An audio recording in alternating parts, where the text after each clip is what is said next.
professor, você está mutado.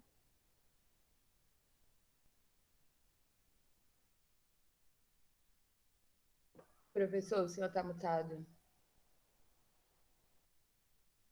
Ok, muito obrigado. Repetindo então, essa é a terceira aula da disciplina de Física 3, do período 2021/1 do Instituto de Física da UFRJ, tá? Tenho aqui alguns links usuais, tá? Para a homepage, para o curso no AVA e para a playlist dessas aulas gravadas, que por enquanto tem as duas primeiras, né? Com essa de hoje vai ter uma terceira, e o que eu pretendo ver no início dessa aula é o tópico de princípios de superposição, que é algo apresentado de uma maneira, eu acho, muito pobre, em geral, na maioria dos livros de texto, em particular mesmo no nosso também. E aí, a seguir, eu devo fazer alguns exercícios e conversar, tirar dúvidas com vocês, se possível, tá? Então, vamos começar com a parte de princípio de superposição. Então, confirma para mim que vocês estão vendo agora a apresentação. Gotas de Física 3, por favor. Estou vendo, sim. Beleza. Então, beleza. Então, a gente vai tratar, nessa primeira parte da aula, do chamado princípio de superposição. Na verdade, tem alguns deles, tá? A gente vai começar falando do princípio de superposição para forças, e forças elétricas, no caso, e a partir dele a gente vai tirar o que seria o princípio de superposição para campos elétricos, tá? E mais uma vez, eu peço para vocês, qualquer dúvida, qualquer interrupção que vocês queiram fazer, que vocês abram o microfone e podem fazê-la à vontade, tá? Então, qual é o contexto, qual é o nosso problema que eu quero tratar, que a gente quer tratar recorrendo a esse princípio de superposição? É o seguinte: a lei de Coulomb, pessoal, que a gente estudou até agora, né, ela só vale, e é isso que eu estou tentando frisar com esse vermelhinho aqui, quando a gente tem duas únicas partículas, tá? A gente não pode ter mais nada. Se tiver alguma outra coisa no universo, essas outras coisas, esses outros corpos, eles têm que estar muito longe, muito afastado dessas duas partículas, tá? A lei de Coulomb, mais uma vez, ela só vale para determinar qual é a força que uma partícula, chamada de fonte, por exemplo, essa vermelha aqui, faz sobre uma segunda outra partícula preta chamada de teste. É claro que eu posso trocar os papéis, tá? Mas para a gente não se confundir, é sempre bom ter em mente o que numa determinada situação a gente está considerando como a partícula de fonte e a partícula de teste, tá? E aí, se é esse o caso, e elas são partículas carregadas, tá? E são partículas carregadas e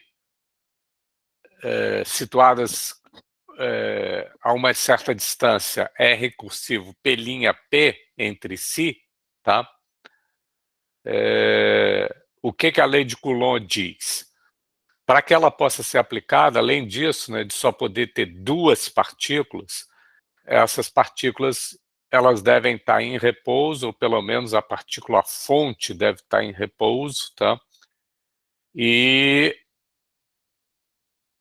isso deve estar sendo considerado num referencial inercial, onde a gente está analisando a situação, e para o valor específico daquela constante K0, que aparece na lei de Coulomb, ser 9 vezes 10 a 9 newton vezes metro quadrado por coulomb quadrado, é porque a gente está tratando de uma situação em que elas estão no vácuo além disso, tá? Então, se vale todas essas condições, a gente sabe responder qual é a força elétrica que a partícula vermelha de fonte faz sobre a partícula preta de teste, e com esses dados da figurinha, seria como eu estou supondo que a partícula de fonte é positiva e a de teste é negativa, a força de Coulomb entre elas, elétrica, da fonte sobre a teste, teria essa direção e sentido. Ela é uma força atrativa porque as duas partículas que eu estou supondo aí, elas têm cargas de sinais opostos, tá?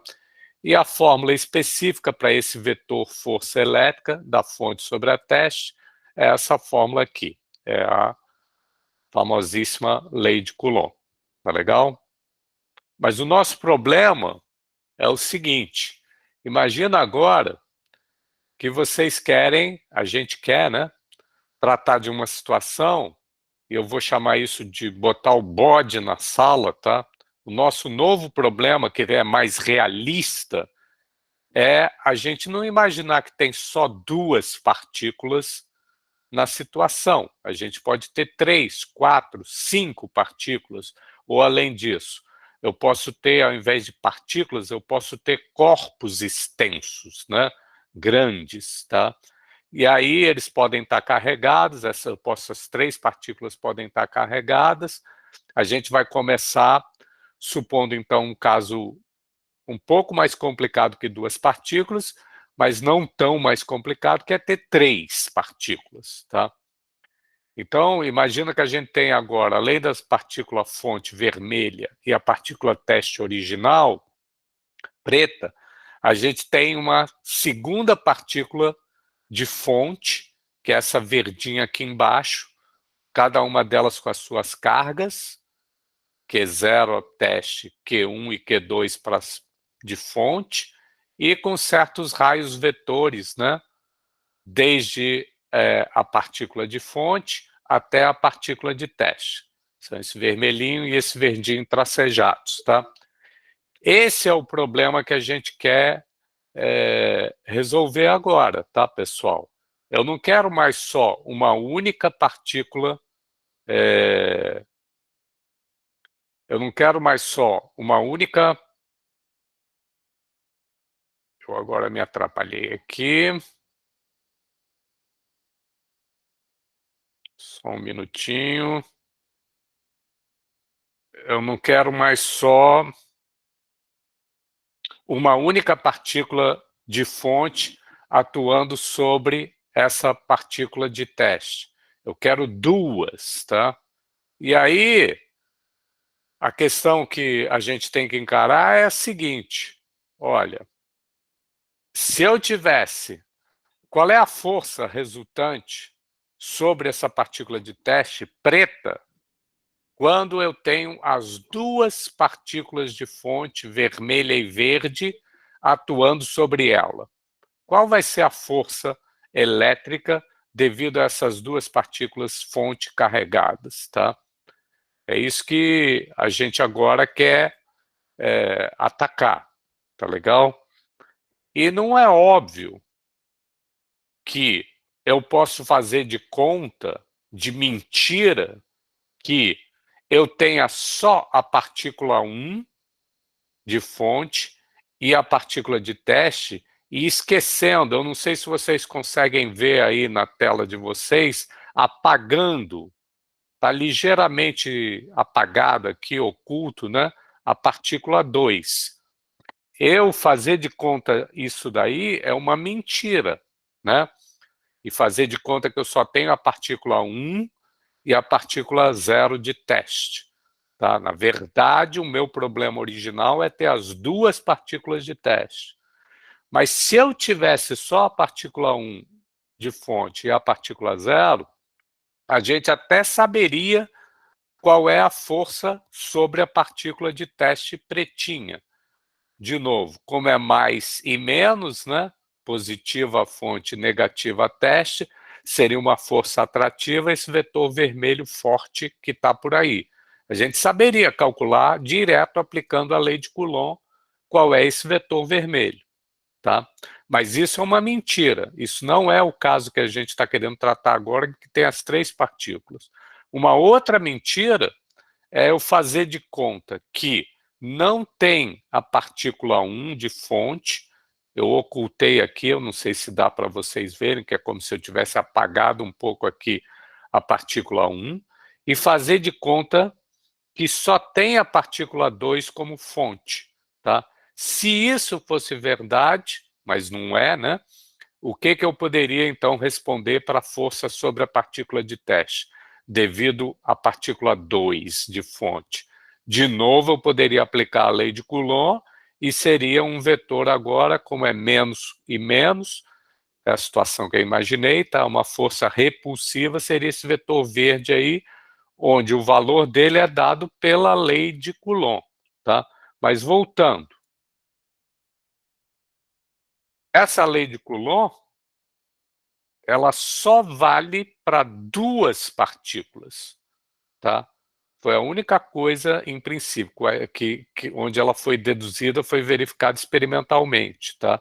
Então, se a gente tem uma situação, como é o caso, em que agora a gente tem 3 partículas, 2 de fonte e uma que vai ser a teste, e a gente quer saber qual é a força sobre a teste, não é óbvio que é somar essas duas mentiras, fazendo de conta que só tivesse uma das fontes, ou, outro momento, só a outra das fontes, tá? Não é óbvio que, formalmente, fazer a soma vetorial desses dois vetores, imaginando que só tem uma fonte vermelha ou a outra fonte verde, esquecendo da segunda, tá? E fazendo a soma vetorial para dar esse vetor azul, que isso fosse realmente a verdadeira, legítima força resultante sobre essa partícula de teste com carga Q0 quando tem as duas fontes ao mesmo tempo. Em primeiro lugar, eu quero dizer que isso não é uma coisa que a natureza tivesse que se comportar dessa maneira, tá? Porque não tem nenhuma razão lógica para ela ter que se comportar assim. E existem forças, situações, casos outros mais avançados em física, e a gente tem comprovação disso, em que esse tipo de expectativa, ela não é corroborada, não vale, não é assim que se calcula, tá? Então é por isso que eu botei essa interrogação aqui. E para deixar isso mais nítido, mais claro ainda, eu vou tentar falar para vocês de uma analogia, é uma situação em que saber o que acontece quando a gente tem só um par, né? Fonte, teste, ou um outro par, fonte, teste, não permite que a gente preveja, deduza o que acontece quando tem as 3 partículas, tá? Então, para isso, eu vou apresentar agora a analogia para vocês, que é essa aqui, tá? Então, imagina o seguinte, que a gente tem um casal de namorados, tá? Eu vou chamar de Bruno e Ana, tá? Então, a Ana pensa como se fosse, entre aspas, a partícula teste, tá? O corpo de teste, tá? O sistema de teste. A gente está querendo ver qual é a ação que é feita em cima da Ana, tá? Então, quando eles estão juntos, o Bruno e a Ana, os namorados, eles fazem uma determinada coisa, tá? Agora, imagina que o Bruno foi passear, tá fora, e a Ana se encontrou com um namorado, tá? E aí, quando ela está junto com o namorado, afastado do Bruno, o que ela e o amigo, tá? Que é o Caio, tá? Eu vou chamar. O que eles fazem? Eles fazem, por exemplo, né? Estudar. Então, quando a Ana está sozinha com o namorado, o Bruno, ela sofre uma determinada ação. Ela faz uma certa coisa, tá? Junto com o Bruno. Quando ela está longe do Bruno e junto com um amigo, tá? Caio, ela, Ana, sofre uma outra ação, faz uma outra coisa, tá? E aí a gente sabe, tipicamente, o que ela faz, a Ana, o que ela sofre quando ela está junto com o namorado ou quando ela está junto com o amigo. Isso permite que a gente deduza que quando ela tiver ao mesmo tempo com eles três estiverem juntos, né? O Bruno, o namorado, o Caio, o amigo, o que a Ana vai fazer, o que ela vai sofrer, e isso é o que eu espero que vocês saibam que não, né? Tipicamente, quando os três estiverem juntos, não vai ser estudar e namorar. Pode ser uma terceira coisa bem diferente, tá? Que a Ana sofre, né? Que a Ana faz. Eles podem pegar e ir para a praia. Tá legal? Então, esse é uma analogia que eu queria colocar, que é para reforçar a ideia para vocês de que, olha, não é obrigatório que a gente, ao saber o que acontece quando só tem duas partículas, dois corpos sobre um deles, que em separado, que é então quando tem três ao mesmo tempo que a gente vai poder somar, deduzir, saber fácil qual é a ação na presença dos três, tá? Não é obrigatório a natureza ou uma situação ser tal que permita esse entendimento da situação com três, quando a gente sabe o que acontece quando só tem 2-2, tá? Não é uma necessidade, tá? E eu espero ter convencido vocês que tem situações, isso é só uma analogia, em que esse conhecimento, quando tem só 2-2, não permite deduzir o que acontece quando tem 3, tá?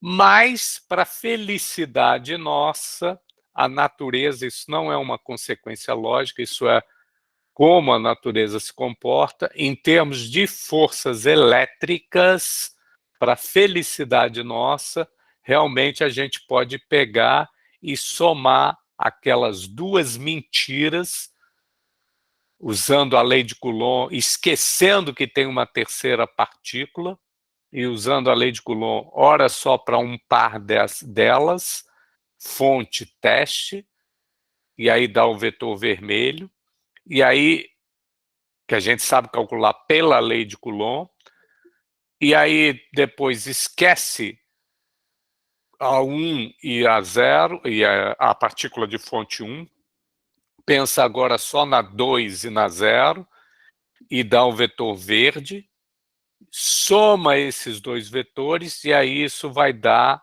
felizmente para nós, não é outra coisa mais complicada, vai dar que a força resultante é sim a soma dessas duas forças, entre aspas, mentirosas, calculadas, esquecendo das outras partículas de fonte, como se só tivesse 2-2.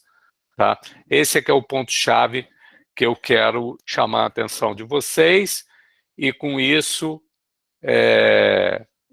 eu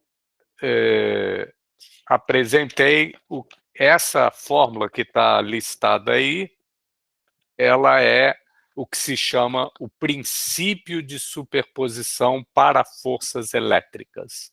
E ele é verdade não por uma necessidade lógica, mas sim por um fato experimental, que é assim que a natureza se comporta para forças elétricas, tá? Beleza? Tá legal até aí, pessoal? Tudo certo. Tudo bem, professor. Bom, agora, a partir dele, se a gente aceita esse princípio de superposição para forças, tá?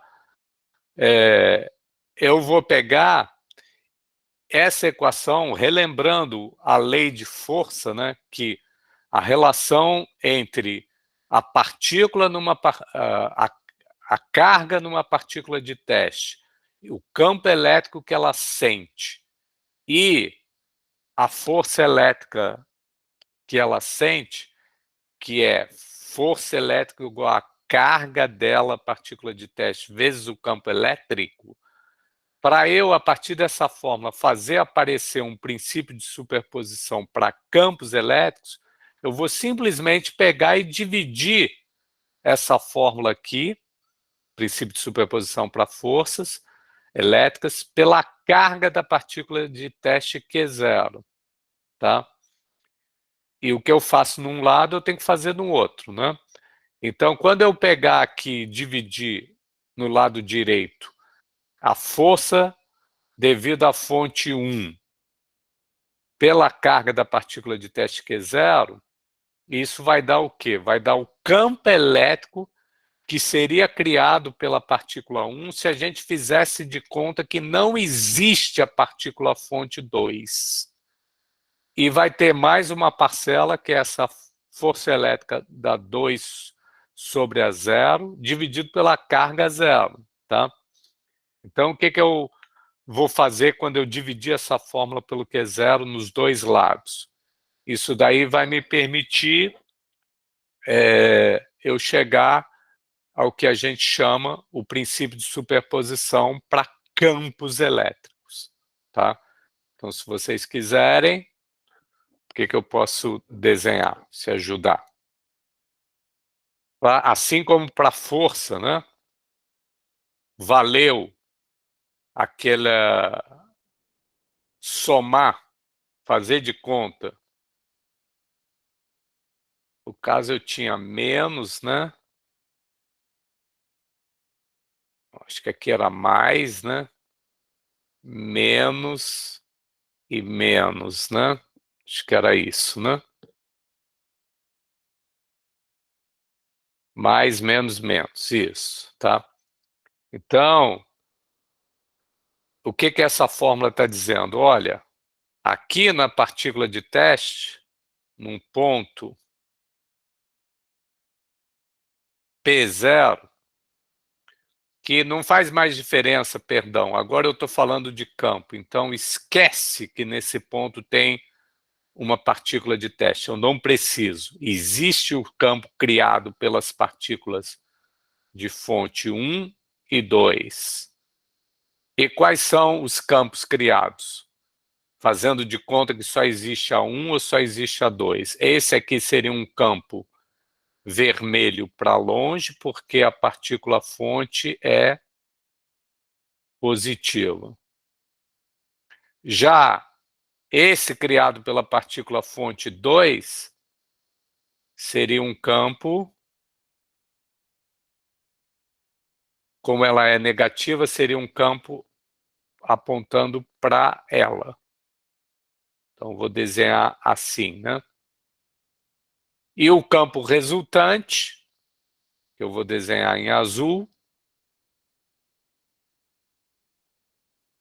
seria a soma vetorial dessas duas, entre aspas, mentiras, né? Ou seja, seria um campo, um vetor campo elétrico criado por essas duas partículas, mais ou menos nessa direção e sentido desse azul que eu acabei de colocar. A força, que é o que a gente desenhou no slide anterior, ela era para cá, no outro sentido. Por quê? Porque a carga de teste, ela é uma carga negativa, né? Como está aí, tá? Então é por isso que a força tem o sentido oposto, azul, do campo elétrico resultante nesse ponto aí da partícula de teste, tá? Então, isso é tudo que eu queria falar sobre o princípio de superposição, seja para forças, seja agora para campo elétrico, tá? Alguém quer perguntar alguma coisa? Ficou claro? A Beatriz, em particular, que estava com uma dúvida, não sei se ajudou. Olha, eu consigo entender. Não entendi, Beatriz. Eu falei que ficou claro, sim. É que acho que eu falei junto com a Gabriela. Tá. Sim, desculpa. Eu fiquei com uma dúvida. As Diga, Lucas. partículas-fonte, elas efetivamente exercem essas forças e campos na partícula teste ou a gente só usa para fazer a conta? Essa é uma pergunta meio... você meio...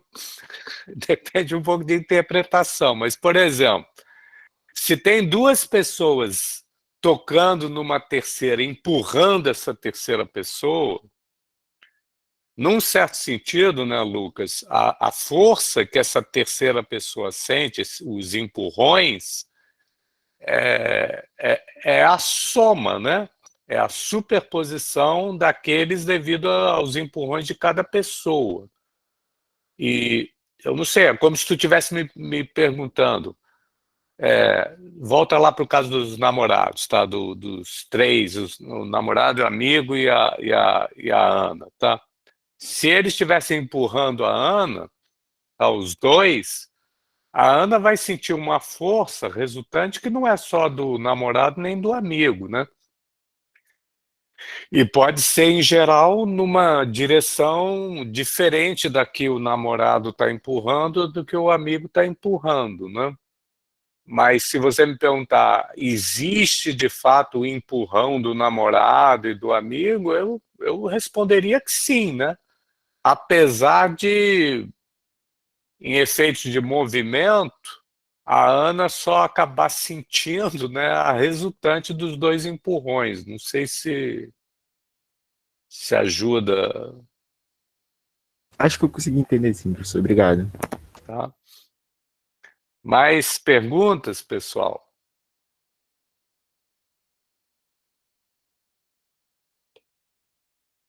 Então, a parte expositiva dessa aula de hoje é meio isso que eu queria falar, tá?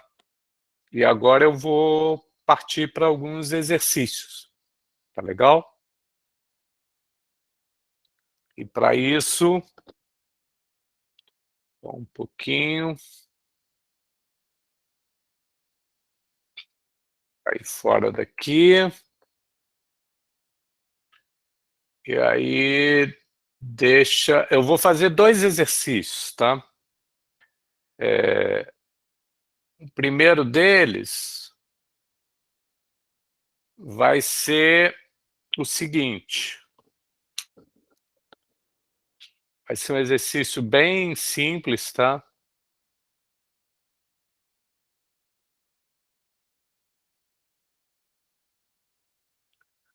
Em termos de cálculo, ele é um exercício muito bobinho, tá?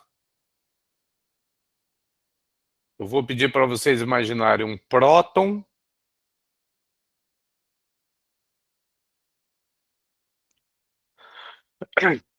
e um elétron, tá? Próton é positivo, elétron é negativo, tá? E aí, o que acontece? Quais são as propriedades dessas partículas? Elas têm uma determinada massa, têm uma determinada carga elétrica,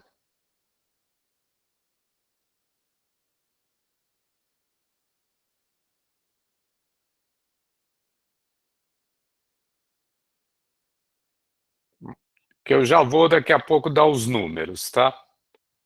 De qualquer maneira, a carga elétrica em módulo, vocês já sabem que é algo do tipo 1,6 vezes 10 a menos 19 em unidades do SI, que unidade de carga é o Coulomb, tá? Se vocês quiserem, suponha que eles estão a uma certa distância R entre si. Se fosse no átomo de hidrogênio, por exemplo, só um exemplo, esse R é da ordem de 10 a menos 10 metros, tá? Que se chama às vezes o angstrom, tá? É muito pequenininho, e a distância é muito pequena, tá? E aí, se isso é o caso, se é essas duas partículas que a gente tem, eu posso tanto calcular a força elétrica como a força gravitacional que elas fazem entre si, né? E aí a minha pergunta, pessoal, é a seguinte, ó. E eu vou fazer isso por intermédio de uma pequena enquete, que eu vou passar para vocês agora. Qual dessas forças em módulo, tá, é maior, tá? É a força elétrica ou é a força gravitacional? E eu vou perguntar isso da seguinte maneira, tá? Vê se aparece aí para vocês. Entre um elétron e um próton, qual é a opção que melhor indica a ordem de grandeza, né, da razão, o valor da razão entre a força elétrica e a força gravitacional? Tá? Chuta, tá? Não precisa ser nada exato, não. Eu só estou, no fundo, esse exercício é para vocês terem uma noção de como, quem é que, em situações mais típicas, domina? É a força elétrica ou é a força gravitacional, tá? Vocês têm uma fórmula para calcular a força elétrica, no caso eletrostático, tem uma para a força gravitacional, que é a lei da gravitação universal de Newton, né? E aí eu estou perguntando quem ganha dessas duas em módulo, é a força elétrica ou gravitacional, e por quanto ganha? Ganha muito ou ganha pouco? Tá? E aí, respondam o máximo possível, por favor, tá, pessoal?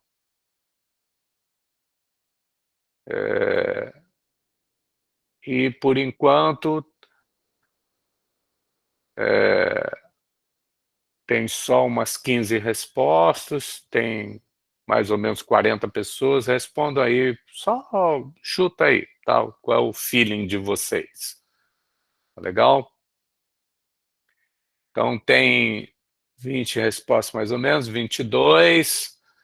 E olha só, vou mostrar aqui, mas vou deixar mais um pouquinho, respondo aí mais, tá? Tá indo para 30, na verdade tem umas 50 pessoas na sala, mais ou menos, estão respondendo 33, 34, maravilha. Vai, e 36 que seja, tá? Responderam. E agora eu vou mostrar para vocês o resultado, não sei se... Me confirma aí que eu não estou acostumado a usar essa enquete do Google, eu usava uma outra. Se agora, quando eu clicar aqui no negócio, se aparece para vocês os resultados, tá? Apareceu? Sim. Sim. Tá, então olha só. A maioria esmagadora de vocês, sem dúvida, respondeu que é a força elétrica que vai ser maior que a força gravitacional. Então, a razão, né, vai ser, entre a força elétrica e a gravitacional, que é o que eu estava perguntando, vai ser um número maior que 1. Só que a maioria de vocês respondeu que esse número, se é a força elétrica que ganha, podia ser 1 milhão de vezes maior, que é esse 10 cunha 6, 10 elevado a 6, né? Só o que a maioria respondeu, a resposta mais comum foi só 10 a 12. 10 a 12 acho que é... Bilhão é trilhão de vezes, né? É 1 trilhão de vezes foi o que a resposta mais comum, né? Disse que a força elétrica é maior que a força gravitacional nesse caso, tá? Aí a seguir, foram 15 votos, né? A seguir, 10 votos responderam que é 10 a 40 vezes, tá? E aí depois foram outras respostas, tá? Sem dúvida a maioria, né? 10, agora 11 com 15 dá 26, né? E com 2 dá 28. 28 responderam que é maior a força elétrica do que a gravitacional, 28 em 39 votos, tá? Então, isso está correto. O que não foi acertado? A resposta mais dada é que a força elétrica seria só 10 a 12 vezes só, como se isso fosse pouco, não é, né? Maior do que a força gravitacional. E nós vamos ver que não é exatamente isso não, tá? E como é que a gente resolve esse problema? Eu escrevo qual é o módulo da força elétrica, e isso vai ser K0. Carga do elétron e do próton é a mesma, é ao quadrado dividido pela distância ao quadrado.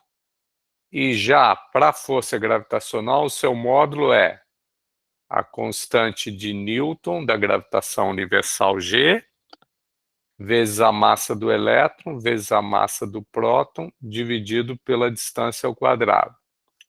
Tá? E aí agora, para ter a razão, que é o que o problema, a questão perguntou, né? Eu divido força elétrica em módulo, dividido pela gravitacional em módulo, e o R2 vai cancelar, né, pessoal? Então, o primeiro resultado que eu queria chamar a atenção.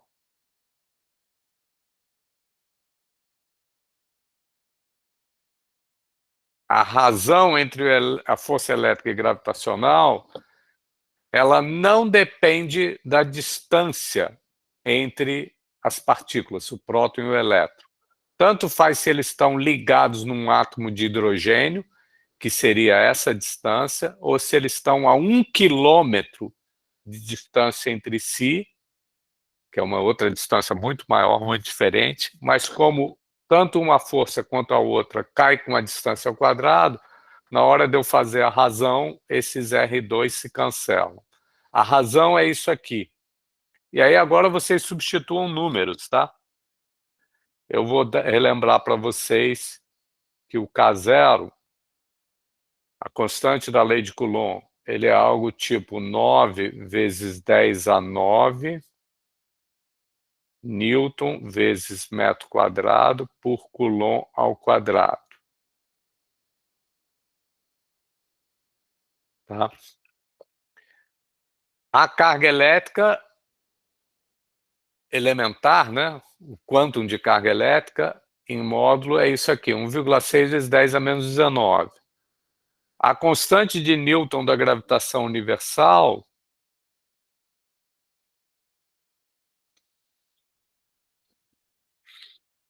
eu acho, deixa eu colar aqui, é 10 a menos 11, aqui é 6,7 vezes 10 a menos 11. Newton vezes metro quadrado por quilograma quadrado. E eu preciso, para substituir na fórmula, a massa do elétron e a massa do próton. Tá? A massa do elétron é da ordem de 10 a menos 31. Na verdade, colando aqui, é 9,1. Tá? Isso em quilogramas. O elétron é bem levinho.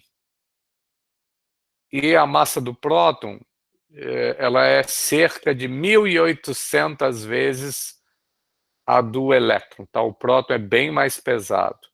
Isso dá 10 a menos 27. E o número aqui, na aproximação do próton, é 1,7. Tá bom? Então, o que de posse é só um exercício Hellis, né, simples, de substituição de fórmula, né? Valores. Se vocês substituírem, eu não vou fazer, mas pode fazer só a ordem de grandeza. Sabe o que vai acontecer? Essa razão, substituam esses números, tá? Eu não vou fazer. Vocês podem fazer, tá? Mas devido a esses valores, né? 10 a menos 11 aqui embaixo, 10 a menos 31 embaixo, 10 a menos 27 embaixo, tá? E apesar da carga elétrica ser 10 a menos 19 em cima, mas substituindo isso tudo, o que vocês vão encontrar é 10 da ordem, tá? 10 a 39. Tá? E aí, voltando para a nossa enquete, eu não sei se ainda está disponível aí o enunciado e as opções mais importantes, né? O enunciado está dizendo qual é a opção que melhor indica. Então, a que está mais próximo é essa 10 a 40. Tá? Não, eu não coloquei explicitamente 10 a 39, eu botei 10 a 40. Tá? É a que está melhor, é a que está mais próximo de 10 a 39, né? E por que eu quis fazer esse exercício, pessoal? É para chamar a atenção de vocês que, olha, o átomo de hidrogênio, ou de qualquer maneira um próton e um elétron, mesmo que eles não tivessem no átomo de hidrogênio, eles são as partículas que têm carga elétrica típica. Qualquer outra carga é múltiplo, seja da carga do próton, seja da carga do elétron. E eu quis mostrar para vocês, com isso, olha, que para esse sistema típico, um próton e um elétron, a força elétrica ela ganha de lavada, de longe, da força gravitacional. Então, acho que uma conclusão desse exercício bobinho, bem simples, é que no dia a dia a gente não vê forças, força de uma mola, força de uma corda, força peso, força normal, força de atrito. A gente não vê uma força comparada com outra no dia a dia que é 10 a 40 vezes maior do que qualquer outra. Se isso daí acontecesse, poxa, a aceleração o nosso peso a gente tem massa de 70, 80, né? Multiplica isso por 10, que é o G, né? Para ter a força-peso, isso dá o quê? Dá 1000 newtons, não é isso? Mais ou menos, 800 newtons, tá? Um cara que pesa 80 quilos, como eu, mais ou menos, tá? Qual é a força-peso sobre mim, devido à Terra?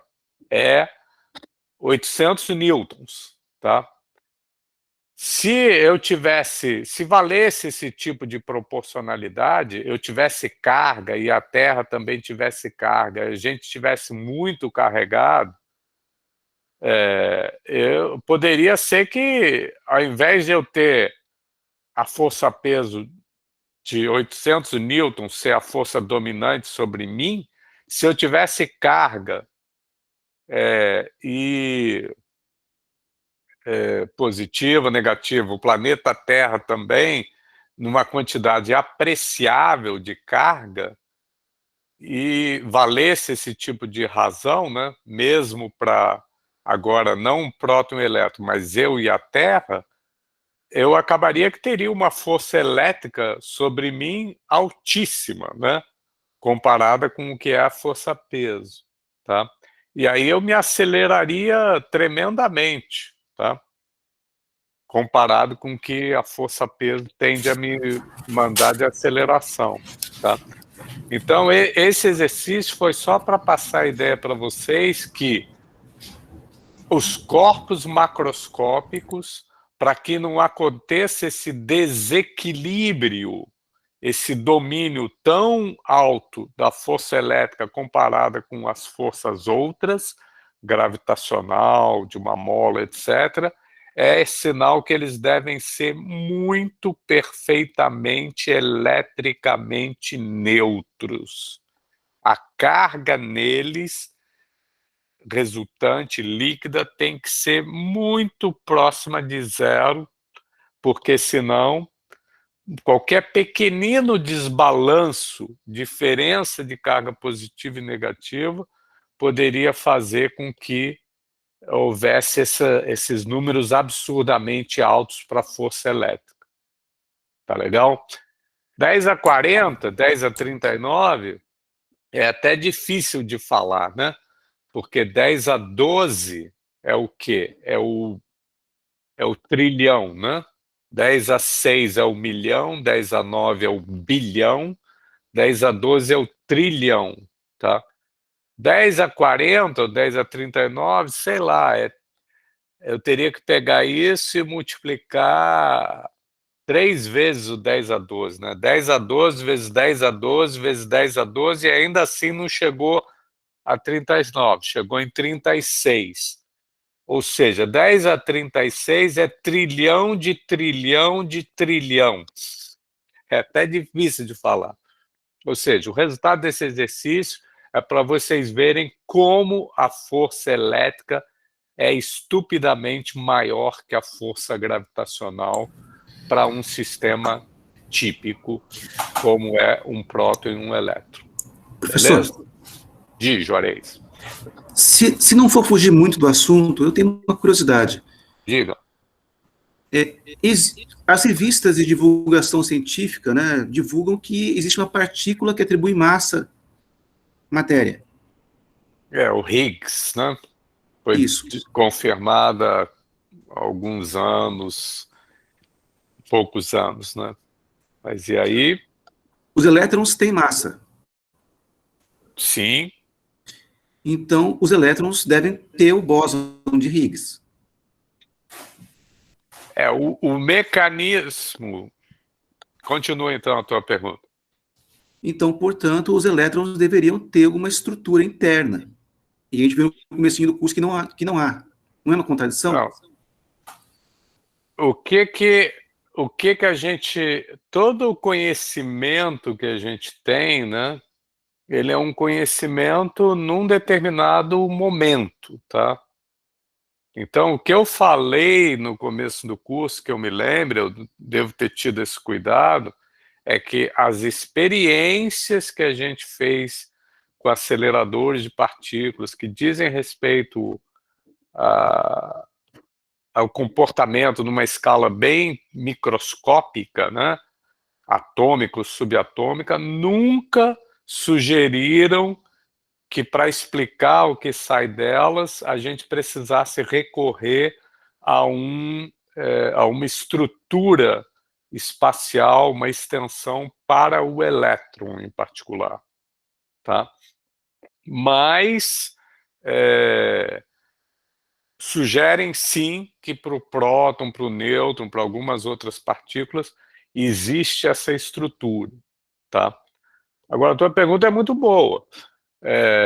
Realmente, se tem uma historinha de que a propriedade que é chamada massa de todas as partículas, ela é atribuível a um certo outro campo, ou que às vezes também se chama de partícula, que é o Higgs, isso parece sugerir que qualquer partícula que tenha massa, né, ela deve ter meio em volta dela, ou ela está associada de alguma maneira com esse tal Higgs, já que ela tem massa, né? E é o Higgs que se diz que dá massa para as partículas.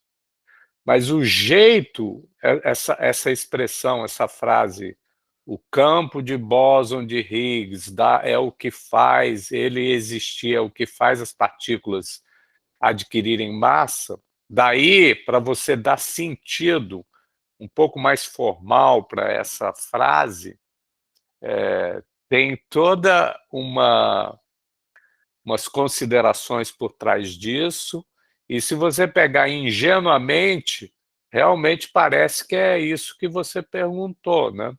Toda partícula que tem massa, ela deveria, devido a esse Higgs, ela ter uma nuvem desse campo de Higgs ali junto com ela e talvez por ser uma nuvem ter uma extensão, uma estrutura, tá? Mas isso parece plausível, mas o fato pode ser até que exista essa extensão para o elétron, mas nenhuma experiência até agora precisa recorrer a esse tamanho, essa extensão, essa estrutura interna para o elétron para poder ser explicada. Mas mesmo ao nível teórico, tá? Essa coisa de que o Higgs dá massa para as partículas e, portanto, isso poderia ingenuamente dar uma estrutura, um tamanho para qualquer partícula com massa, a coisa é mais sutil. A gente teria que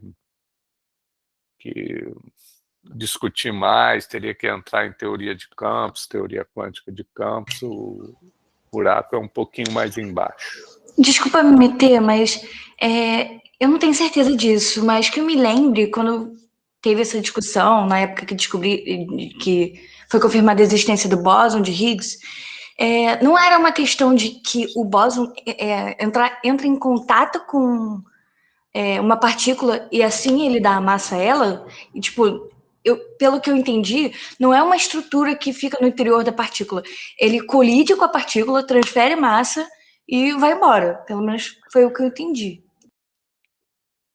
Essa discussão é muito delicada, porque quando ela envolve objetos numa escala microscópica, né? O tamanho de um átomo é 10 a menos 10 metros, tá? E o tamanho de um núcleo, ou do próton, se vocês preferirem, acho que é 10 mil vezes menor, ou seja, 10 a menos 14 metros. E nessa escala tão pequena, a mecânica, tá, que a gente estuda inicial, que é a mecânica newtoniana, ou a mecânica clássica, tá? Ela não vale, tá? A teoria que descreve mais corretamente e todos os fenômenos até agora que a gente experimentou nessa escala é uma teoria que foi inventada no começo do século passado e é a chamada mecânica quântica. E ela diz coisas, tipo, ela é muito contra-intuitiva, tá? Ela diz coisas muito contrárias, difíceis de a gente entender com a experiência que a gente tem do dia a dia macroscópica, né? Que é numa escala de metro ou no mínimo milímetro, décimo de milímetro, que é muito maior que essa aqui. Em particular, essa teoria mecânica quântica, ela diz que a trajetória de uma partícula não tem mais sentido. Velocidade é uma coisa que tem que ser falada só em valores médios, tá? Não tem mais sentido se perguntar qual foi a trajetória exata que uma partícula seguiu. O jeito de descrever os resultados de experimentos devido a fenômenos nessa escala aqui é um jeito muito diferente da mecânica clássica, tá? Envolve probabilidades de encontrar a partícula e não exatamente ela ter uma trajetória exata, definida, de um lugar para outro, tá? Então, essa própria... isso por um lado, tá? Por outro lado, aquilo que eu falei numa aula inicial, que é para tentar passar logo desde o início para vocês a visão de campo, tá? Que ele que é o intermediário, um boia fria, um agente que faz com que a fonte influencie no corpo de teste. Classicamente, esse campo é o campo elétrico que a gente está estudando e ele é contínuo, tá? Ele está definido de maneira contínua em todo o espaço, ele é gerado pela fonte e preenche, se propaga para todo o espaço, em todos os pontos, em todos os instantes, tá? Só que quando você vai para a escala, de novo, bem microscópica, tá? Um outro jeito de ver esse campo, e aí isso é por uma última teoria chamada teoria quântica de campos, é uma coisa ainda mais complicadinha que a mecânica quântica, tá? Mas esse outro jeito de ver a interação entre partículas numa escala microscópica, uma maneira de pensar é que há uma influência da fonte sobre o corpo, a partícula de teste, via uma troca de partículas desse campo intermediário, tá? Que no caso do campo eletromagnético, da força eletromagnética, essas partículas são chamadas fótons, tá? Então você tem uma dualidade aí, você pode pensar para determinados fenômenos a interação entre dois corpos, dois sistemas, como sendo pela troca desse campo contínuo. Ou, numa escala mais microscópica, na verdade, para uma série de outros experimentos, fenômenos, é mais negócio, vale mais a pena você pensar como sendo uma troca de partículas, tá? Esse campo como, na verdade, sendo partículas que seriam os fótons. Então, para concluir, pegar uma afirmação, o Higgs da massa, o Higgs ele toca ou interage com o elétron, e é nesse toque que ele dá a massa para o elétron, isso é algo... São só palavras que a gente está tentando usar a nossa experiência, a nossa intuição, a nossa própria terminologia, linguagem, que se estabeleceu num certo contexto, né, o contexto de corpos clássicos, para uma outra situação em que essa linguagem, essa descrição é muito capenga, tá? Então eu vou ficar só nisso aqui, não quero entrar em... vocês vão ter que ter um pouco mais de paciência, se vocês quiserem entender isso, vocês vão acabar tendo que fazer alguns cursos mais avançados, tá? E a coisa é muito sutil, conceitualmente sutil. Mas a única como conclusão final, eu diria a seguinte, olha, se você perguntar para mim, afinal de contas, Maurício, você acha que o elétron, o próprio dizer que o elétron é pontual e o próton não é, tá? Isso para ser formalizado, né? Fazer a ponte com os cálculos teóricos, né? Isso é algo um pouco sutil, mas mesmo desconsiderando isso, você me perguntar, Maurício, você disse que o próton ele tem estrutura, ele tem uma espécie de tamanho, ele é composto por quarks. E o elétron, você disse que, por enquanto, nunca se viu nada que sugerisse que ele também tivesse essa estrutura. Você acha que vai continuar assim? Eu acho que não, tá? Eu acho que é simplesmente porque a escala de energia que a gente sondou até agora, ela não precisa que a gente faça uma modelagem em que o elétron, desculpa, ele deixa de ser pontual num certo sentido lá que eu teria que melhorar. Mas eu acho que com experiências de energias mais altas, que a gente ainda não atinge nos aceleradores, ou algum outro tipo de fenômeno, eu acho que no final das contas vai acabar havendo uma modificação das nossas teorias, né, de interações entre partículas, em que o próprio elétron, perdão, também tivesse que acabar sendo considerado como tendo uma estrutura. Mas é isso, pessoal. Não sei se ajudou, foi Juarez e acho que Gabriel, né? Não sei se ajudou, mas vamos em frente, tá? É uma discussão interessante. É bem interessante. Às vezes, né, a gente fica assim, não sabe até que ponto a gente aprofunda, porque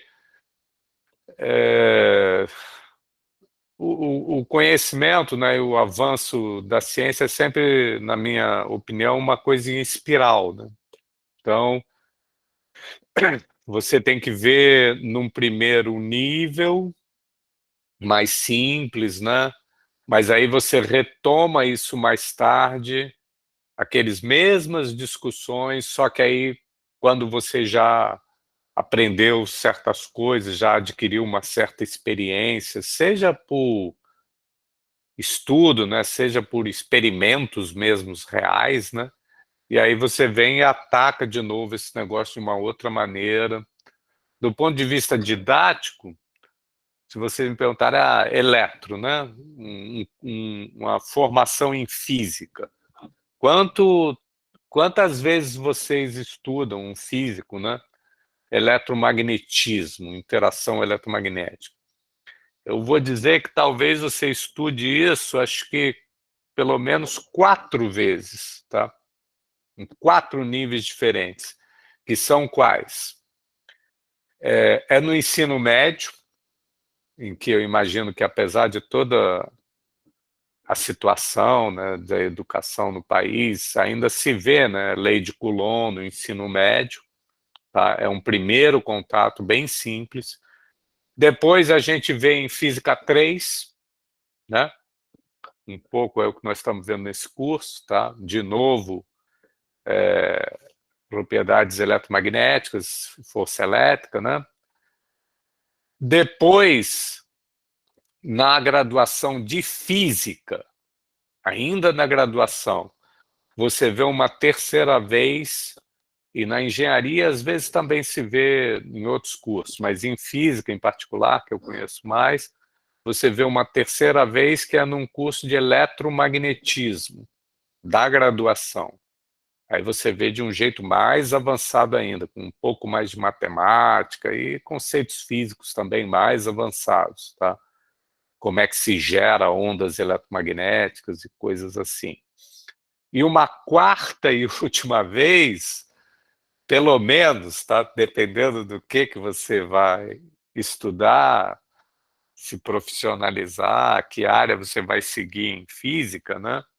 Que é na pós-graduação, que aí você vê ainda de um jeito mais avançado ainda, tá? Então, na verdade, você pode até tipicamente ter uma quinta, porque na pós-graduação também, você, além de ver o eletromagnetismo clássico mais avançado, você pode ter um outro curso que é o chamado, às vezes, de eletrodinâmica quântica, né? Em que aí seria uma quinta vez, tá?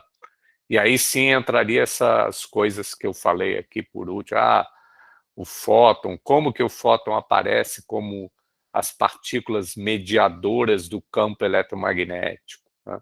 Que causa a interação entre partículas carregadas. Isso se vê na chamada eletrodinâmica quântica, né? Que é a teoria quântica de campos. Então, o buraco é bem embaixo, tá? Mas vamos em frente, tá, pessoal? Eu vou agora fazer um exercício, esse aqui foi um exercício simples, eu vou agora fazer um exercício que é bem mais puxadinho, tá? Que é o seguinte, vocês conseguem ver aí legal o enunciado desse segundo exercício? Sim. Tentei aumentar aqui, tá dando para ver legal? Então, olha só, eu vou agora, finalmente, pegar um problema mais realista, tá? Eu vou pedir para vocês, e isso foi eu escolhi a dedo, porque dá para chegar até o final, fazendo todos os cálculos, com o que a gente sabe de matemática de Física 3. Então, eu vou pedir o seguinte, pega 2 barras fininhas, esses pretos fortes, tá?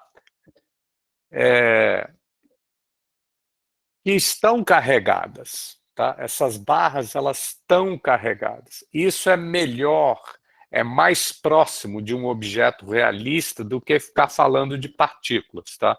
Se vocês quiserem, é como eu tivesse pego aqui essas minhas duas canetas, tá?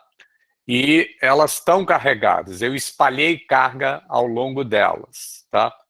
E como está aí no desenho, elas não estão a uma distância muito grande entre elas, comparado com o tamanho L1 e L2, os comprimentos delas. Então, qual é a moral da história? Essas corpos agora, essas barras, esses bastões finos, eles não são partículas, no sentido de que o comprimento deles não é desprezível comparado com a distância A entre eles. Isso é a primeira coisa que eu quero que vocês percebam. Então, eles são objetos mais realistas, não são pontinhos, bolinhas pequenininhas, tá? Eles têm extensão e têm carga espalhada nele. E para simplificar, essa carga ela está espalhada de maneira uniforme e quieta, parada. É uma situação de eletrostática. Eu espalhei carga aqui no segmento 1 da esquerda e espalhei carga aqui no segmento, no fio fino da direita, tá? De maneira uniforme e estacionária. De modo que aqui nesse da esquerda tem uma densidade linear λ1, no da direita λ2, tá bom? Isso aqui é o enunciado do problema. Tá legal? Eu sei toda a geometria do problema. Esses bastões finos, eles podem ser tratados como segmentos retilíneos. Isso é uma mentira, tá? Qualquer bastão, qualquer barra, é claro que ela tem uma espessura também, mas aí a gente vai fazer de conta que não, que cada uma dessas barras é muito fininha, então ela tem comprimento, mas não tem espessura, tá? Então é tratada como se fosse um segmento de reta, tá? Eu sei a distância entre as suas extremidades mais próximas, é A. Eu sei quanta carga tem por unidade de comprimento e é uma densidade linear, tanto para um quanto para outra, constante, tá? E o que a gente vai perguntar é qual é a força elétrica, e no caso estática, né, de um bastão da esquerda sobre o bastão da direita. Esse é o problema. Tá bom? Na verdade, o problema, o enunciado vem agora. Isso aqui é o tronco do enunciado, né? Eu só dei os dados, e agora vem as perguntas, os itens, que são esses. Eu quero que vocês determinem primeiro como é que a gente vai resolver esse problema, pessoal. Antes de eu falar onde a gente quer chegar no final das contas é aqui, tá? A força eletrostática disso, da esquerda sobre o da direita. Como é que vocês acham que a gente pode atacar esse problema, pessoal? A única coisa que vocês sabem até agora, a gente sabe a lei de Coulomb, mas ela só vale para partículas pontuais. E a segunda coisa que a gente acabou de aprender hoje, o princípio de superposição. Se a gente tem uma densidade elétrica constante e a gente tem o comprimento dos segmentos, a gente consegue descobrir a carga total, né? Sem dúvida nenhuma. E você então já pode me dizer, responder na lata, qual é a carga total desse segmento aqui 1. L1 vezes λ1. Mas idem para o 2, né? L2 Sim. vezes λ2. Justamente porque é uniforme, né? Não é isso? Porque o lambda é constante em todos os pontos, sim, né? sim, fica constante. Senão eu teria que integrar, certo? A carga total de um objeto em que o lambda não fosse constante é integral de lambda dl, certo? Mas no caso particular como o lambda é constante, ele passa para fora da integral, e isso você pode usar o que tu usou, que a carga total é lambda vezes L. No caso geral, você não poderia usar isso, teria que usar uma regra de... Não poderia usar a regra de 3, que a gente tanto gosta, mas ela só vale porque é uniforme, constante. Uhum. Mas o que tu vai fazer sabendo qual é? Se eu perguntasse qual é a carga desse bicho e desse, tu acabou de me responder. E daí, o que tu vai fazer com isso? Se a gente sabe a carga, por ela ser constante, a gente não pode tratar os segmentos como se fosse uma carga pontual? Por quê? Acho que pelo É princípio da verdade isso? substituição. Esse segmento, apesar de você saber a carga total dele, que é lambda 1 vezes L1, isso aqui é um ponto comparado com esse bicho, ele está uma... Essa Como- extremidade dele não está muito mais perto desse aqui do que essa outra extremidade? Tá assim. Quer dizer, eu falei muito mais certo, eu falei errado. Esse L1 não poderia ser simplesmente A também? Esse L1 poderia ser A. E aí, então, eu te pergunto, se ele fosse A, você ia dizer que esse tamanho, esse segmento aqui da esquerda, que tem o mesmo comprimento A, que a distância dessa ponta dele até aqui, que ele é um ponto comparado com isso aqui? Você vai dizer isso, Gabriela? Não. Qual é a condição para que esses dois segmentos pudessem ser mentirosamente, mas cada vez de maneira melhor, tratados como pontos? Qual é a condição que tem que ser satisfeita? O princípio de superposição? Não tem nada a ver com o princípio de superposição. É uma pergunta puramente de geometria. Como que eu posso, olhando para essa figura aqui, imaginar que esse segmento ele é comparado com essa distância aqui que o separa de um outro segmento, um pontinho? Olhar de muito longe. Se você considerar... Matematiza esse olhar de muito longe. Se você considerar a distância entre os pontos como sendo metade de L1 mais A mais metade de L2, você não pode considerar os Eita, dois que pontos? complicado. Não é simplesmente eu considerar que esse tamanho L1 ele é muito menor que o A? Ou ainda, que o A é muito maior que o L1? Não é como eu desenhei, mas se eu tivesse feito um outro desenho, ou como alguém falou, considera esse segmento 1 lá para longe, leva ele lá para a esquerda cada vez mais longe. Com isso, o que está acontecendo? O A está ficando cada vez muito maior que o L1, certo ou errado? Correto. E, portanto, aí sim, só nesse caso, é que eu poderia tratar o segmento 1 como cada vez melhor um ponto comparado com a distância outra relevante do problema, que é A.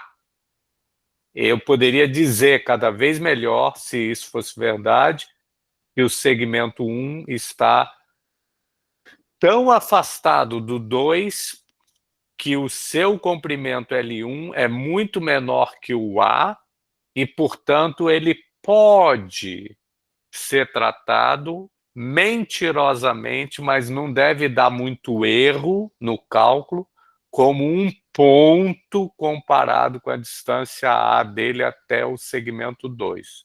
Concordam ou discordam?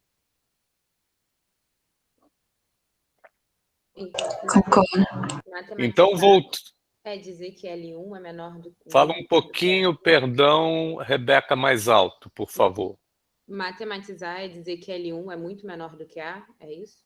É isso, não é?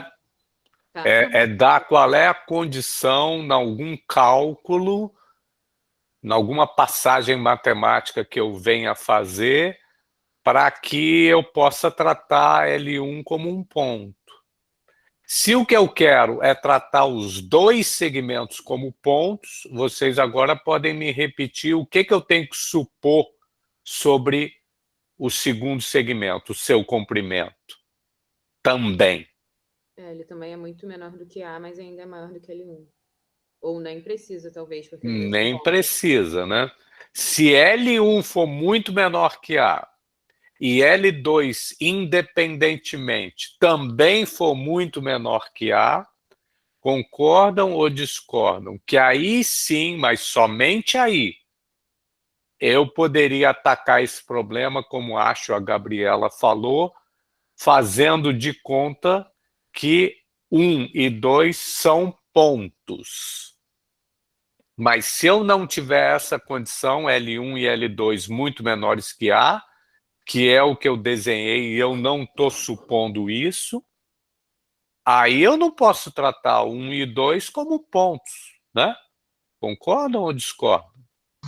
Concordo, mas eu tenho um outro pensamento que eu não sei se vale. Diga. Como a carga elétrica é fortemente dependente do raio, Não entendi. como a carga elétrica, a força elétrica, é fortemente dependente da distância entre as partículas, se a gente considerasse que os bastões, na verdade, são um ponto bem no meio dos bastões. Aí é que tá. Esse tipo de... Tu tá querendo forçar a barra, tá? E muita gente tem essa expectativa. Só que vamos escrafunchar. O que tu tá dizendo?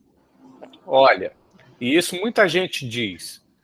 Você mesmo falou, a força elétrica ela depende fortemente da distância.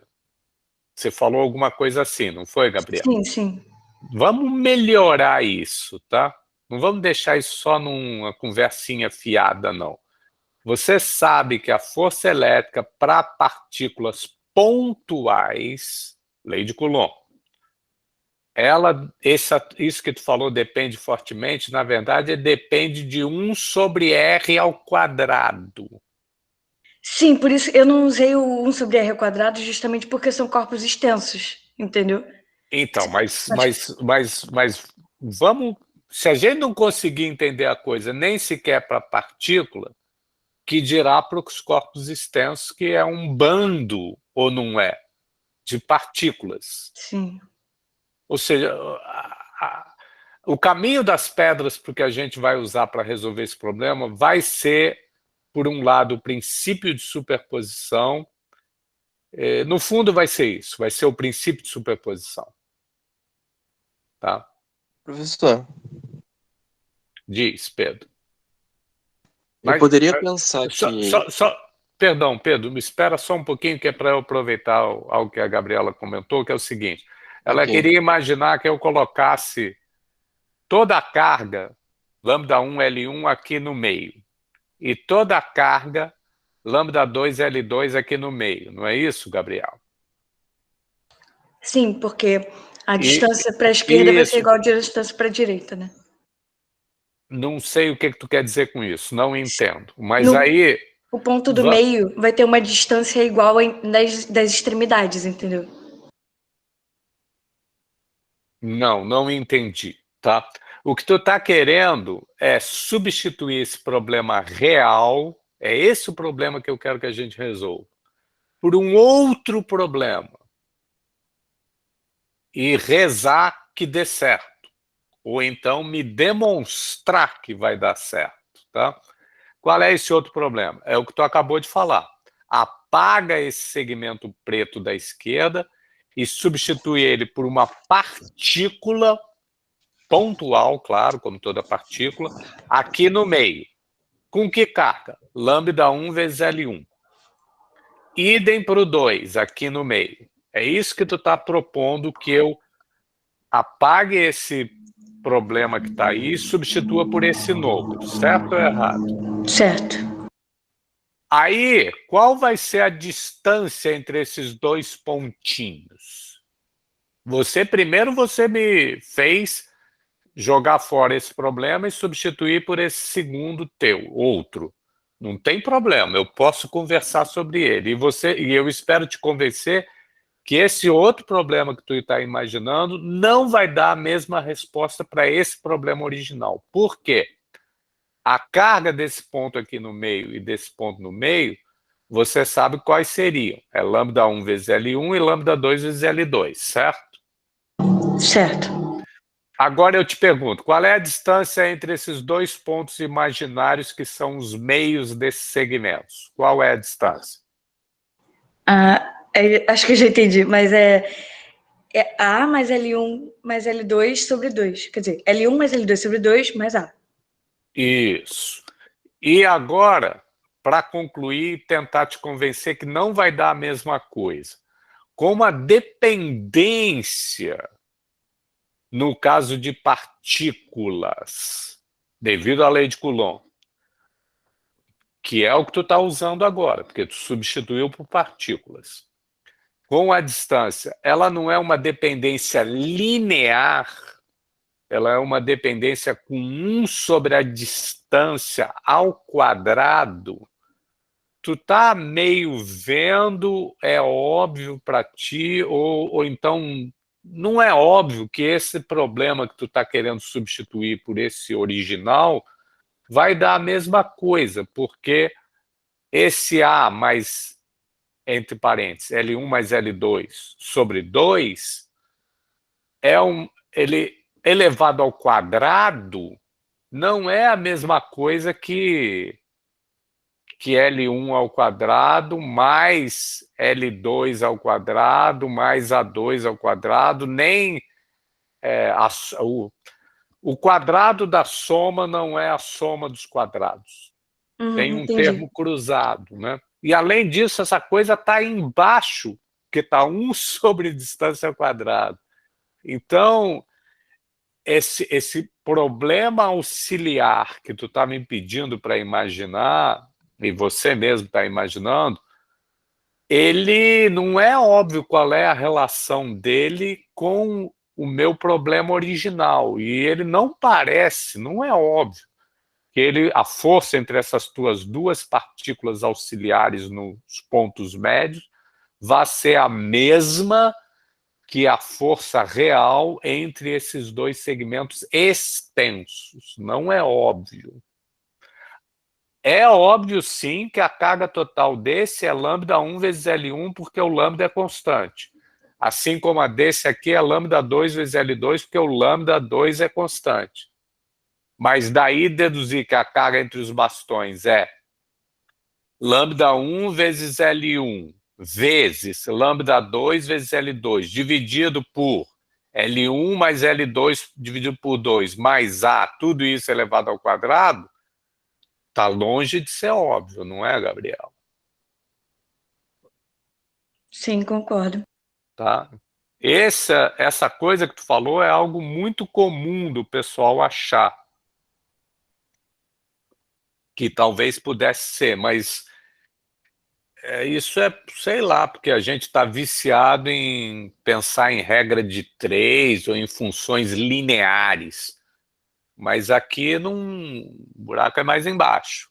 Mesmo para duas partículas, a dependência com a distância não é linear, é com o inverso do quadrado da distância. Então isso vai trazer toda uma complicação. Mas eu continuo com a minha pergunta. Então, qual vai ser a estratégia que a gente vai fazer para atacar esse problema aqui e resolvê-lo? Eu interrompi alguém, agora eu não me lembro. É o Pedro, né? Ele queria falar alguma coisa, então vê se... Não sei se era isso que tu ia tentar falar. Assim, apesar do L1 ser extenso, ele é uma infinidade de pedacinhos. Né? Esse é que é o caminho das pedras. Então posso pensar cada... E idem para o L2, concordo? Aí eu vou ter duas variáveis, né? Vai ser Isso. tanto L1, tipo, cada pedacinho de L1. Não se deixa apavorar cada de L2. com a matemática que a gente vai chegar. Primeiro pensa na coisa conceitual. E aí diz de novo, o que tu tá pensando, Pedro? E cada, assim, infinitesimal... Descreve assim, de maneira bem solta. Tá, que cada pedacinho de L1 vai gerar tipo, um campo elétrico em cada pedacinho de L2. E no total, assim, eu tenho uma soma disso tudo. E esse campo gera uma força, né? Isso, é algo meio assim, né? O resto de vocês acompanhou, concorda ou discorda com o que o Pedro falou? Concordo. Concordo, professor. O que a gente vai fazer, no fundo, é o que é uma mistura de princípio de superposição, é o princípio de superposição para força. Ou então, para ficar mais divididinho, o princípio de superposição primeiro para campo elétrico. E aí depois, como calcula a força resultante sobre um objeto de teste extenso, tá? Falando de um jeito mais grosseiro, o que eu às vezes digo é, eu vou esquartejar todo objeto extenso. Se a gente quer ver como ele influencia ou é influenciado por outro, a gente pega e esquarteja ele em pedacinhos que possam, esses sim, por serem tão pequenininhos, considerados como pontuais. E aí, para isso, a gente pode aplicar o princípio de superposição, ou melhor, a lei de Coulomb, porque a lei de Coulomb é para ponto e para duas partículas. Mas aí, com o princípio de superposição para forças, eu posso aí ver ela como devido a um bando de fontes pontuais, né? Então é meio isso, é a estratégia que a gente vai seguir, tá? A gente vai esquartejar, se você quiser, é o princípio do Jacques Stripador, tá? A gente vai esquartejar em pedaços que possam ser tratados como pontuais, ou melhor, infinitesimais, tanto o segmento fonte L1 cursivo, quanto o segmento teste L2 cursivo. E aí, para dois pedacinhos pontuais, num e no outro, a gente pode aplicar a lei de Coulomb. Ou, se quiser, que é o que a gente vai seguir, a gente primeiro vai calcular o campo da fonte num ponto qualquer. E aí, depois, nesse ponto qualquer do campo L2, ele cria, pela lei de força, né, uma força Q vezes o campo, e esse Q tem que ser uma carga associada a um segmento infinitesimal pontual. E aí depois a gente vai pegar e fazer isso para todos os segmentos infinitesimais do corpo de teste. Então a gente vai ter dois esquartejamentos, um da fonte e um da teste, tá? E é o que está meio aqui nesses itens, continuando enunciado. Uma sugestão. Determine primeiro o campo elétrico, E1 em P, que o bastão 1, fonte, cria num ponto genérico P à sua direita. Esquecendo a presença do corpo de teste, porque nesse item A, a gente só quer calcular o campo devido ao segmento 1. Então, pode mentalmente apagar esse segmento 2. E aí, no item B, aí sim, a gente determina a seguir, conhecendo esse campo, criado pelo 1 em qualquer ponto, aí multiplica ele pela carga de cada pedacinho infinitesimal e soma, que é o princípio de superposição também para forças. Tá? Então, esse é o caminho das pedras. Tá legal, pessoal? Tá acompanhando até aí? Sim. Então, o primeiro item é determinar o campo criado pelo bastão L1 cursivo. Então, eu escolho, por conveniência, né, um eixo Z coincidente com o eixo do bastão 1. Eu coloco a extremidade esquerda do bastão 1 na origem desse eixo, e a extremidade direita tem coordenada L1, está num ponto A, a extremidade direita, e imagino um ponto P genérico na sua direita, tá? Com cota Z genérica, e aí eu me pergunto, como que eu calculo o campo elétrico criado por esse bastão carregado aqui nesse ponto? É o princípio de superposição para campo, não é? Então, para isso, eu vou ter que pegar e esquartejar esse segmento preto carregado de fonte em pedacinhos vermelhos que hipoteticamente são pontuais, tá? Então, um hipotético ponto da fonte vermelho, ele tem cota, eu tenho que distinguir desse ponto P, né? Então, a cota do P é Z, a cota desse ponto infinitesimal, entre aspas, de fonte, eu vou chamar de Z', tá bom? E ele cria um campo elétrico aqui, caso o lambda da fonte seja positivo, né? É um campo elétrico de uma carga positiva pequenininha, infinitesimal, que aqui aponta para onde? Para longe, né? Então é esse campo elétrico infinitesimal criado por esse ponto, entre aspas, vermelho. Concordam ou discordam, pessoal?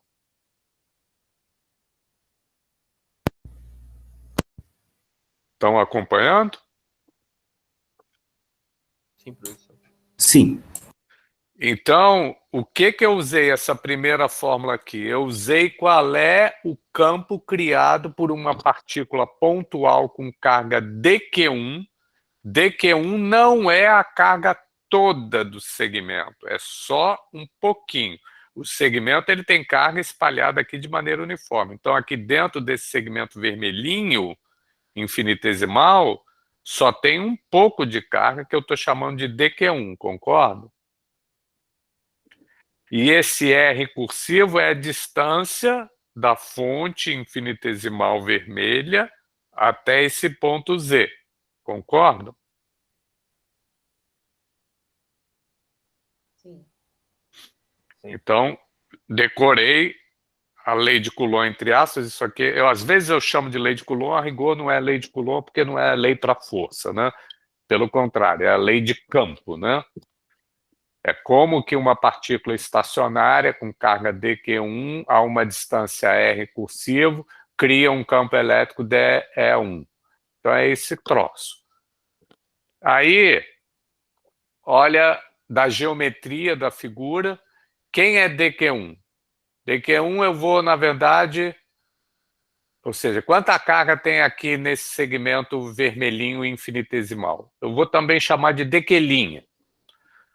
Como o bastão, qualquer um dos bastões, esse de fonte da esquerda no caso, ele tem densidade linear uniforme, o dQ' é lambda1 dL1, concordo? E aí vai para essa terceira linha e, por fim, essa última linha. Tá? Ou seja, o comprimento desse... Você pode dizer, pô, Maurício, esse vermelhinho aqui é um ponto. Mentira, ele não é um ponto, ele é uma coisa pequenininha, mas que tem extensão, comprimento, melhor dizendo. Então, por incrível que pareça, isso é o princípio de superposição, né, e aproximação de contínuo. Eu estou supondo que isso aqui é tão pequenininho, DZ' é tão pequenininho, que a carga, eu posso pensar isso aqui como se fosse um ponto comparado com o resto do comprimento do segmento 1, né? E a própria distância até o ponto P de observação, onde eu estou calculando o campo. Então é essa coisa aqui da esquerda, tá? Vocês concordam ou não com essa coisa da esquerda aqui? Você pode só explicar mais uma vez, por favor? Lambda, por definição, é dq sobre dl, né? Não é isso? Ok. Uma densidade linear de carga é um pouquinho de carga, dq, dividido pelo um pouquinho de comprimento dl, não é? Sim. Então, daí sai que esse pouquinho de carga é lambda vezes o pouquinho de comprimento. Então, é isso tudo aqui que está no lado esquerdo. Tá, eu estou só identificando que o comprimento desse segmento infinitesimal dl, 1 ou dl', ele é a própria variação infinitesimal dz' da cota desse segmento vermelhinho. Certo ou errado? Certo.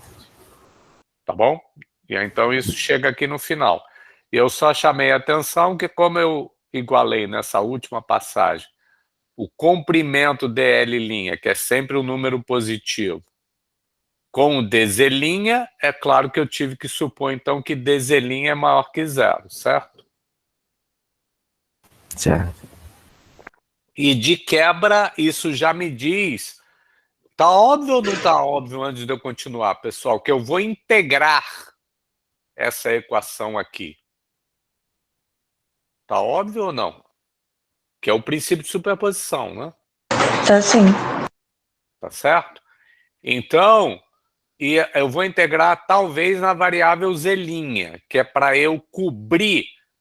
O princípio de superposição exige que eu pegue esse segmento preto, L1, e esquarteje em vários segmentos infinitesimais vermelhos, desde a esquerda até passando aqui na meiuca até a direita, ou seja, fazer uma soma no contínuo. Uma soma no contínuo é o quê? É uma integral na variável z'. Tá claro ou não tá claro? Tá claro. Professor, Bom, diz. eu poderia, ao invés de integrar em Z, integrar, eu faço que Z é Perdão, igual... não é Z, é Z'. Sim, sim. Z tá fixo. Então acho que acaba dando na mesma, que eu tinha pensado em fazer L mais o A, né? E aí eu integro no L. Sendo o L o comprimento do L1, né? Que tá variando do 0 até o L1. Tu tem que tomar cuidado com o nome que você dá para as tuas variáveis, para não gerar nenhuma confusão. Qual é a tua pergunta, a tua proposta concreta? Então, a minha ideia é que eu faria que a distância para um ponto P é L mais um A, onde esse L seria o comprimento, né? O L1. Esse L é o infinito. Eu faria DL, no caso, que aí eu... Para que tu vai fazer isso, Gabriel, né? Isso. Gabriel, tu tá, eu acho que, gerando confusão com a própria notação. O que foi chamado de L1 no enunciado é esse comprimento e ele é um número dado fixo. O que foi chamado no enunciado de A minúsculo nem aparece aqui nessa figura. Tá? O A aqui não aparece nessa figura. Então esquece do A minúsculo, por favor, que é para não gerar confusão. E o L1 não trata ele como variável, ele é um número dado fixo. Concorda ou discorda? Concordo. Assim como o Z também está fixo.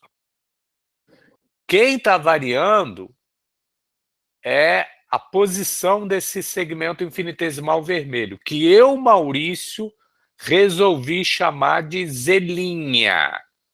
Ou de, se você quiser, talvez L1, mas cuidado para não confundir com esse aqui, L1 minúsculo, não L1 maiúsculo, tá?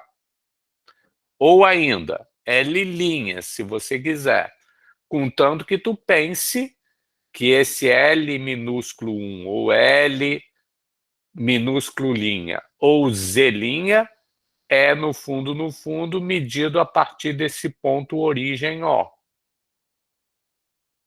Só isso que eu estou dizendo. Não, tudo bem. Tá? Porque se tu chamar numa prova, às vezes o pessoal... Tem uma coisa na prova escrita, tem uma coisa aqui a gente conversando falado. Tu falou L1. L1 para mim, se tu fala assim e não diz mais nada, eu, Maurício, eu fico na dúvida se tu quer se referir a esse L minúsculo ou a esse L maiúsculo. Tá? Não, então, era o L minúscula que eu tinha, ao invés de escrever Z, então fala explicitamente, tá?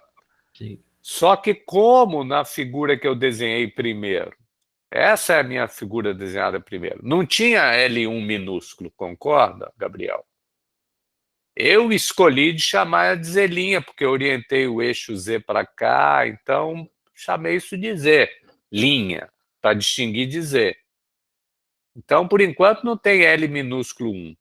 Se você quisesse chamar isso aqui de L minúsculo 1, tá bom, você pode chamar, mas cuidado.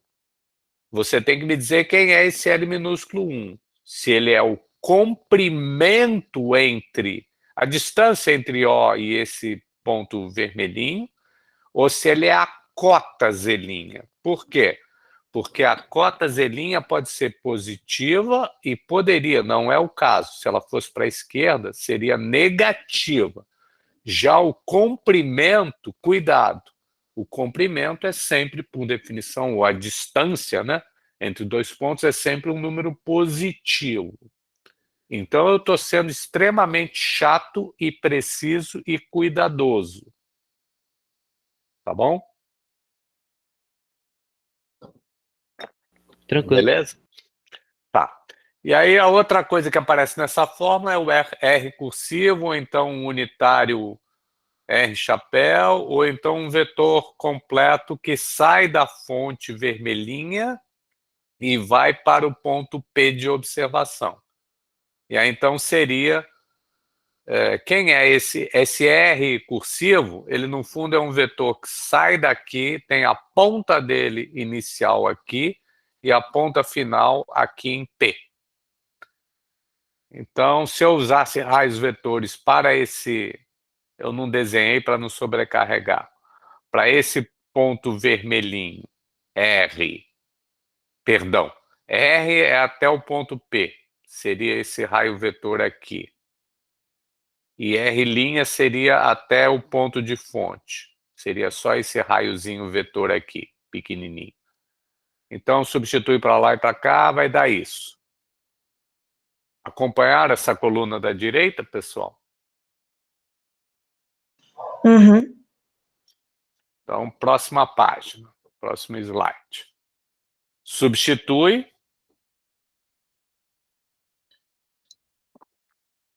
Na lei de campo, para uma partícula estacionária, né? Substitui essas coisas que tem aí, isso aqui, isso aqui. Moral da história é isso aqui, tá bom? Só substituir.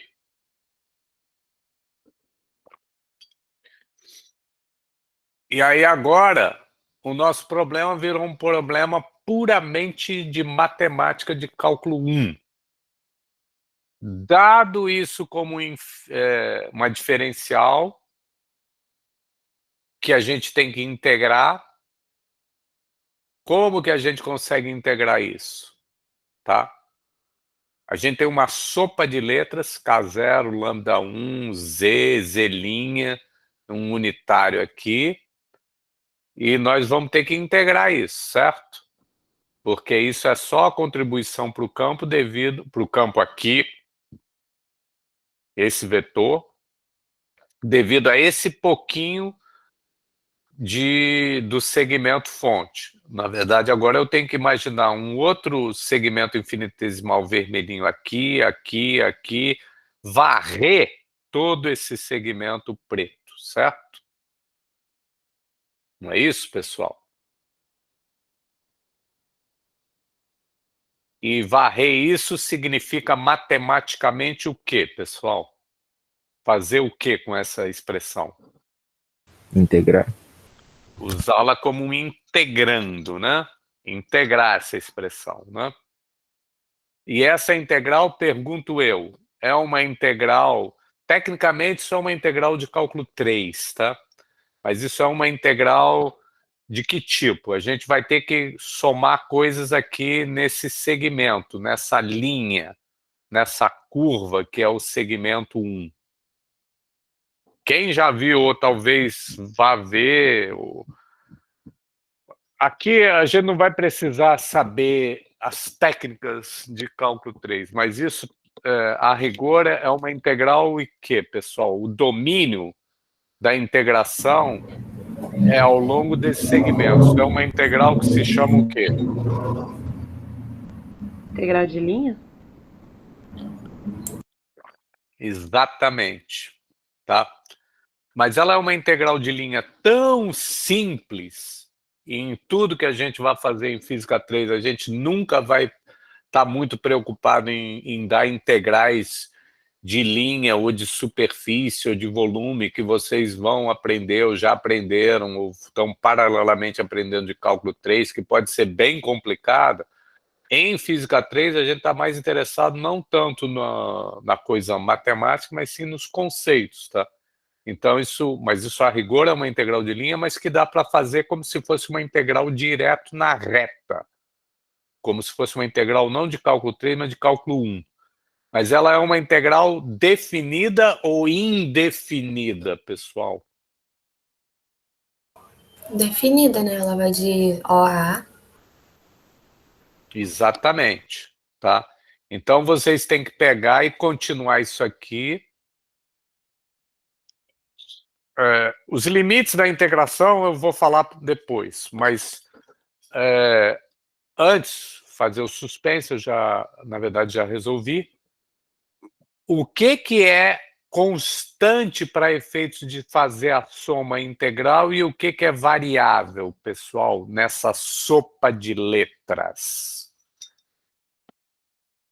Dessas várias grandezas, quais as que são constantes para efeitos da integração e quais as que são variáveis? K0 e λ1 são constantes. O Z também é constante. E esse trocinho aqui? É o vetor unitário de Z, né? Uhum. Também é constante. Porque todos os segmentos infinitesimais vermelhos vão criar, contribuir um campo elétrico na mesma direção Z-chapéu, concorda? Sim. Então, Z-chapéu também é constante. Moral da história, qual é a única grandeza que é variável? Z'. Então, agora, olha para essa fórmula, que tem que ser integrada, e olha e lembra alguma coisa de cálculo 1, e aí é que é a matemática, tá? Que inspire vocês, sugira qual é uma boa técnica para integrar isso. Eu já andei mostrando, mas vocês podem até me falar, né? Dá para fazer por substituição. E qual substituição? Troca o Z menos Z' por uma variável qualquer, um U.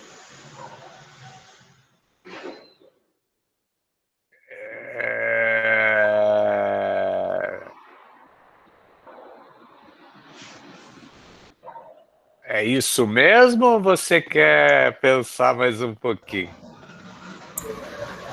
Talvez trocar o Z menos Z' ao quadrado por uma variável. Isso. Então, cada um de vocês dois, Juarez e Gabriel, propuseram uma coisa diferente. Briguem entre si e convençam um ao outro. É Z menos E' que eu vou chamar de uma nova variável ou é Z menos E' ao quadrado? Qual dos dois vai me levar a algo mais interessante, mais fácil para que eu não dê tiro no meu pé? O Z menos E' ao quadrado eu não lembro, mas se a gente for substituir o Z menos E' ao quadrado por uma variável da logaritmo neperiano, fica mais fácil sair. Qual é a tua proposta, Juarez?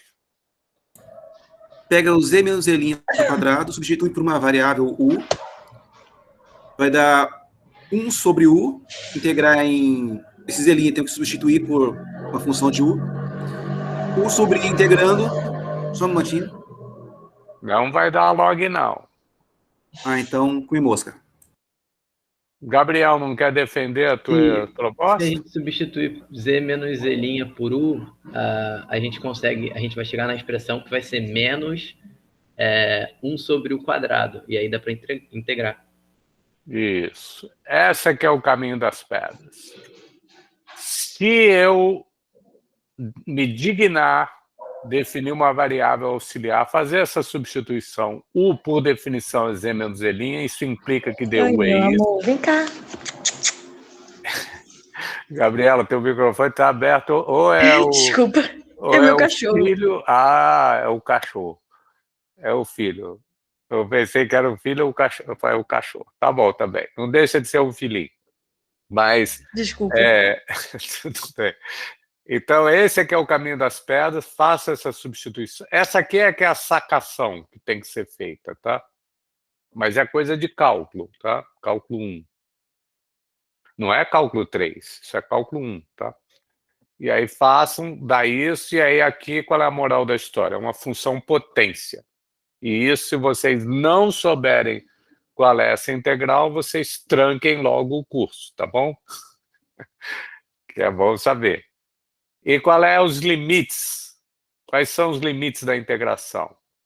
Como a gente já viu que tem que integrar de modo que dZ' seja maior que zero, é sinal que a gente tem que ir de um Z' pequeno e ir para o Z' grande, ou seja, a gente tem que ir de 0 até L1.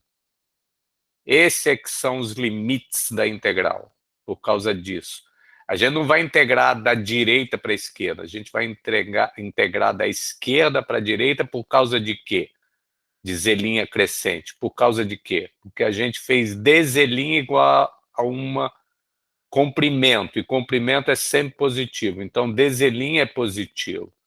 Mas para uma função Z' crescer, ter diferencial positivo, é sinal que ela cresce.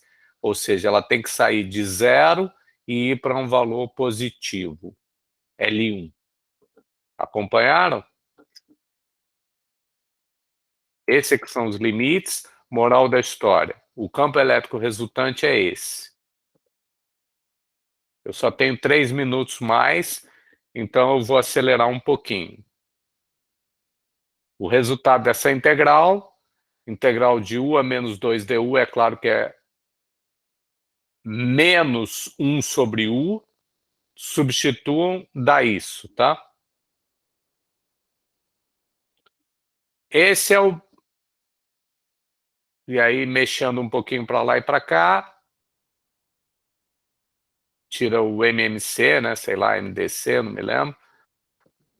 Mexe para lá e para cá, dá isso. Tá? E aí vocês podem fazer, checar o sentido, se está correto, ou seja, quando o bastão fonte for positivo, para onde tem que apontar o campo elétrico? É claro que tem que ser para a direita. Tá? Se lambda1 for positivo, o campo elétrico tem que ser como eu estou desenhando mesmo, para a direita. Então, vamos ver se isso está de acordo. Sentido, né? De fato, se a carga do bastão for positiva, o sentido do campo elétrico é o próprio sentido do unitário Z chapéu, que é para a direita, porque Z é maior que 0 e Z, na verdade, é maior que L1, né? Esse cálculo todo que a gente fez é para um Z que é maior que L1. Tá? Então, aí vocês podem verificar certas coisas, tem um comportamento assintótico, eu não vou falar. Eu vou parar por aqui. O segundo item seria pegar e ver agora qual é a força sobre um pedacinho infinitesimal do segundo bastão, e aí integrar, tá? Ou eu deixo isso para vocês fazerem, ou eu posso tentar retomar na aula passada, tá? Mas o fato é que eu vou oficialmente dar por encerrada a aula agora. Em particular, vou parar a gravação, né, porque já são 10 horas, mas quem quiser